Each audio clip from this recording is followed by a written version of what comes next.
pala akong kondisyon. At ano naman yun? Pangako mo sa akin na titigilan mo na yung pamilya ko, lalong-lalo na ang kapatid ko.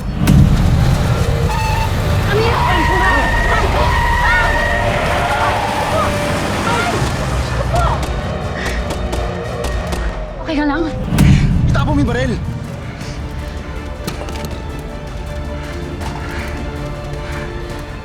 Sorry to.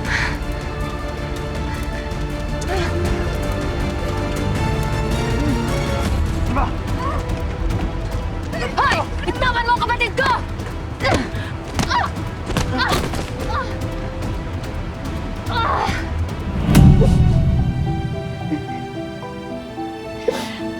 Ito lang kami, ha?